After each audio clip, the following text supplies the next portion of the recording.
এই কুইজ স্টাইলের গেমটিতে আপনাকে 7টি প্রশ্নের উত্তর দিতে বলা হবে যা আপনার ব্যক্তিত্বের বিভিন্ন দিক প্রতিফলিত করে। প্রতিটি প্রশ্নের জন্য 4টি বিকল্প থাকবে। উদ্দেশ্য হল আপনার উত্তরের উপর ভিত্তি করে আপনার প্রভাবশালী ব্যক্তিত্বের রং লাল, হলুদ, নীল বা সবুজ নির্ধারণ করা।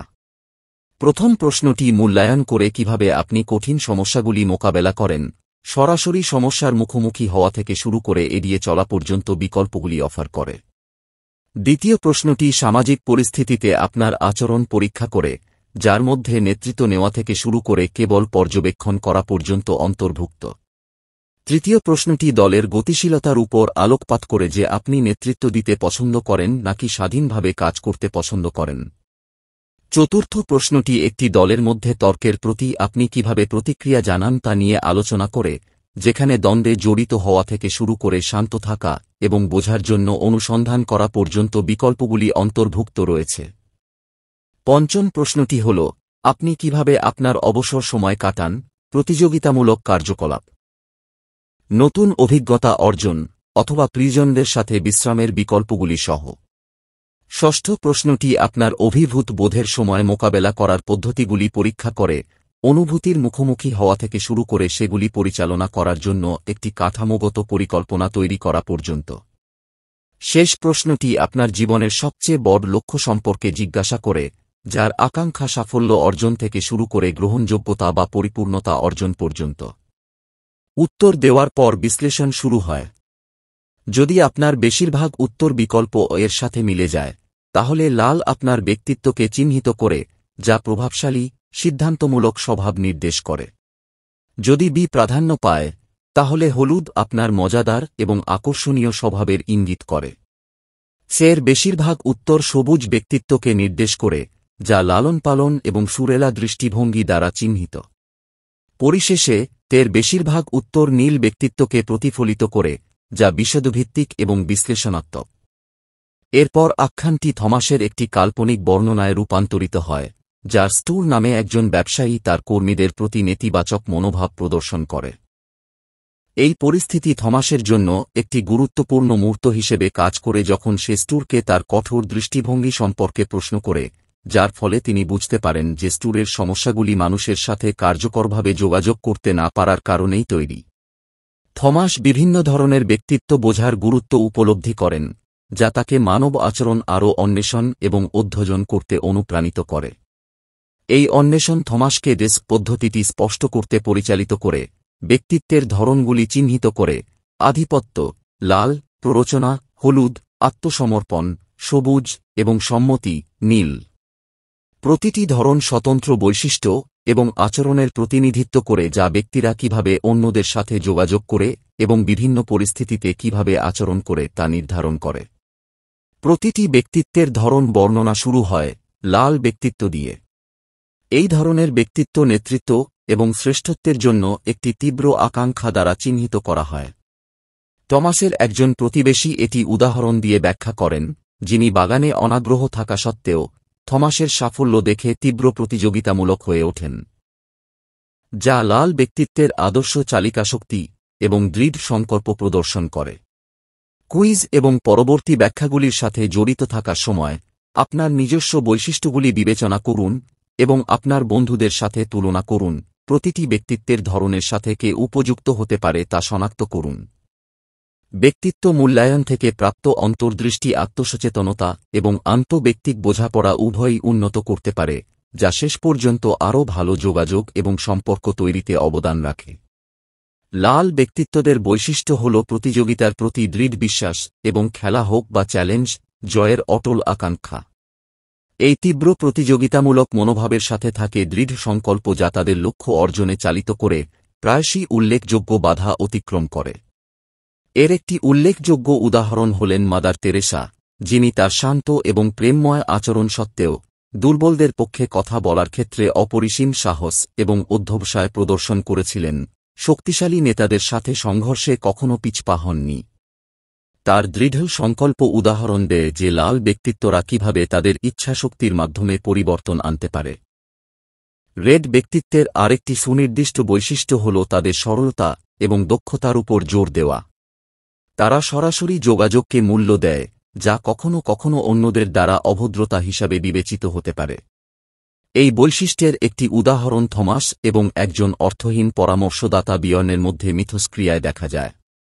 বিয়র্নের সরাসরি পদ্ধতি, আনুষ্ঠানিকতা এড়িয়ে চলা, কিভাবে রেড ব্যক্তিরা যোগাযোগের ক্ষেত্রে সময় এবং স্পষ্টতাকে অগ্রাধিকার দেয় তা তুলে ধরে।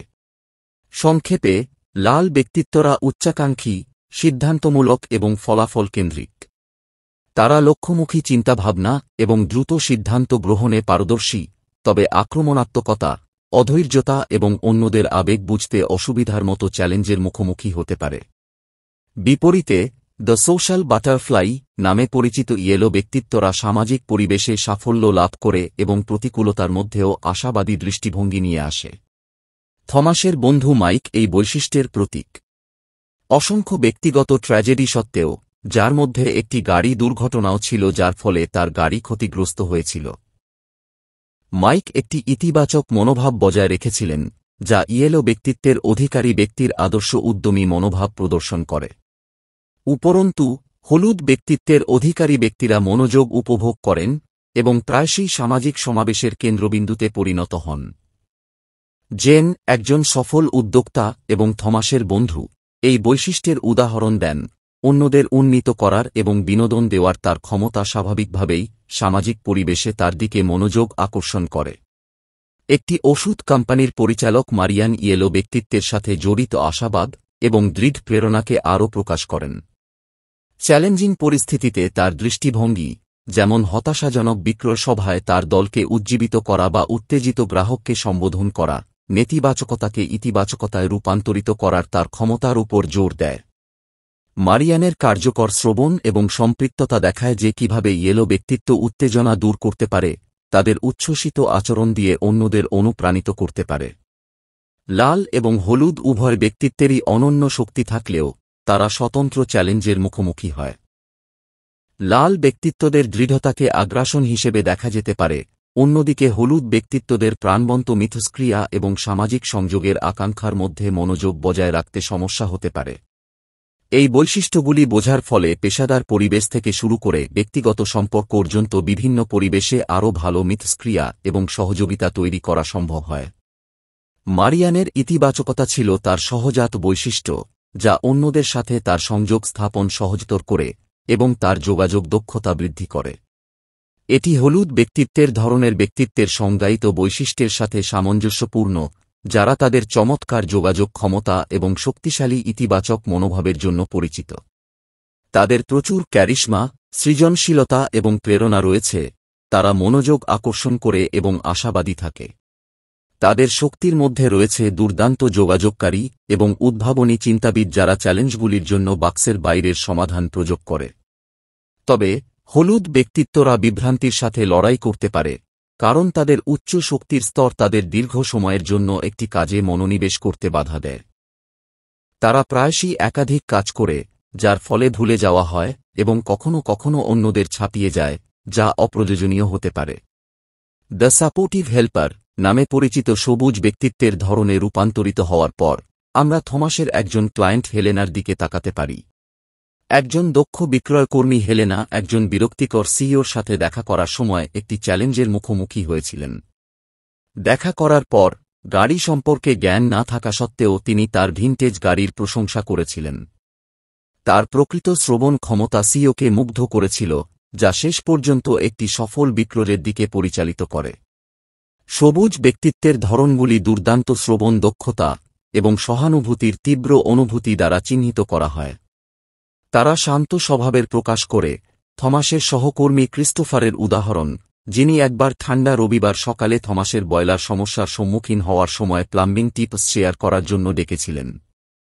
সবুজ ব্যক্তিত্বের ধরনে পরিচিত ক্রিস্টোফার সর্বদা অন্যদের সাহায্য করতে আগ্রহী, প্রায়শই প্রয়োজনের সময় নিজে সাহায্য চাইতে অবহেলা করেন। সবুজ ব্যক্তিত্বের আরেকটি উদাহরণ হলেন গ্রেগর, যিনি সবুজ ব্যক্তিত্বের একটি দলের প্রধান নির্বাহী কর্মকর্তা। গ্রেগর মিটিং চলাকালীন দলের সদস্যদের প্রতিক্রিয়া সঠিকভাবে ভবিষ্যদ্বাণী করেছিলেন, যা সবুজ ব্যক্তিত্বের ধরনের অন্তর্নিহিত নির্ভরযোগ্যতা এবং ধারাবাহিকতা প্রদর্শন করে। তারা বিশ্বাসযোগ্য, নিশ্চিত করে যে তারা তাদের প্রতিশ্রুতি পূরণ করে।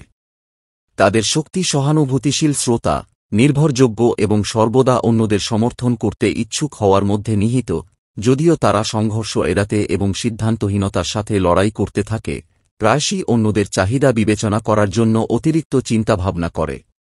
অবশেষে আমরা নীল ব্যক্তিত্বের ধরনগুলির সাথে দেখা করি, যাদের দ্য অ্যানালিটিক্যাল পারফেকশনিস্ট নামে পরিচিত। থমাস একবার একটি প্যাকেজিং কোম্পানির সিইওর কাছে একটি প্রোগ্রাম বিক্রি করার চেষ্টা করেছিলেন, যিনি 50 মিনিটের সীমিত বৈঠকের সময় কাঠামোগত এবং সরাসরি ছিলেন।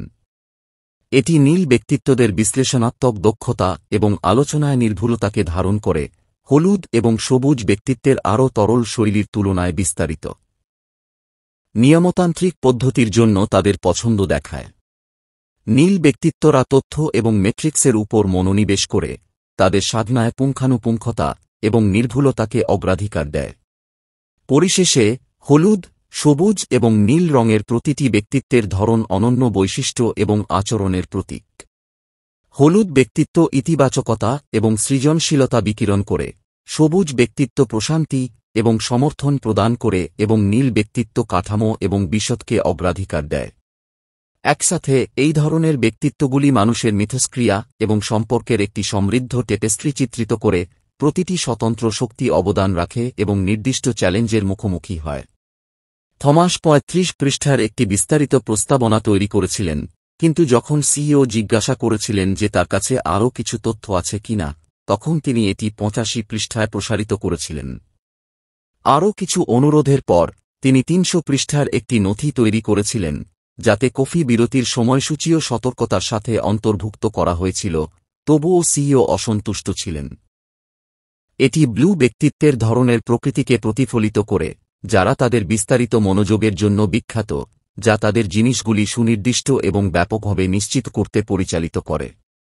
উদাহরণস্বরূপ, তার বাবার সাথে বাড়ির উঠোন সংস্কার প্রকল্পের সময় থমাসের একটি নিয়মিত বেলচায় নির্ভরতা তার বাবার সঠিক গণনার সাথে তুলনা করে, যা নির্দেশ করে যে নুড়ির সঠিক পরিমাণ 9 ঘনমিটার। এটি স্পষ্ট করে যে নীল ব্যক্তিত্বরা বিশদ বিবরণের প্রতি অত্যন্ত মনোযোগ দেয় এবং সেগুলিকে অপরিহার্য হিসাবে দেখে। ব্রেনস্টর্মিং সেশনের সময় একজন শান্ত ব্যক্তি যখন জিজ্ঞাসা করা হয় তখনই সমাধান প্রদান করেন, তিনি আরেকটি নীল ব্যক্তিত্বের বৈশিষ্ট্য প্রদর্শন করেন, অনুরোধ না করা পর্যন্ত তারা খুব কম যোগাযোগ করে। সংক্ষেপে, নীল ব্যক্তিত্বগুলিকে বিস্তারিতভাবে ভিত্তিক, যুক্তিসঙ্গত, সুনির্দিষ্ট এবং সংযত হিসাবে চিহ্নিত করা হয়। তাদের শক্তির মধ্যে রয়েছে সংগঠন, নির্ভুলতা এবং সমস্যা সমাধানের ক্ষমতা, তবে তারা অত্যধিক সমালোচনামূলক, অনমনীয় এবং ঝুঁকি বিমুখ হতে পারে, প্রায়শই পরিবর্তন বা ঝুঁকির ভয় পায়। এটা মনে রাখা গুরুত্বপূর্ণ যে নীল, সবুজ, লাল এবং হলুদের মতো ব্যক্তিত্বের ধরনগুলি স্থির নয়। সময়ের সাথে সাথে ব্যক্তিরা পরিবর্তিত হতে পারে অথবা বিভিন্ন ধরনের সাথে নিজেকে পরিচিত করতে পারে। একজনের ব্যক্তিত্ব বোঝা অন্যদের সাথে যোগাযোগ উন্নত করতে পারে। প্রক্রিয়াটি শুরু হয় আপনি যার সাথে যোগাযোগ করছেন তার ব্যক্তিত্বের ধরন পর্যবেক্ষণ করে। এটি উভয় পক্ষের বিরক্তি ছাড়াই মসৃণ মিথস্ক্রিয়ার সুযোগ করে দেয়। লাল ব্যক্তিত্বদের সাথে কথা বলার সময় সরাসরিতা গুরুত্বপূর্ণ, তারা অপ্রয়োজনীয় বিবরণ বা তোষামোদ ছাড়াই কথোপকথন পছন্দ করে, সময়ের দক্ষতাকে মূল্য দেয়।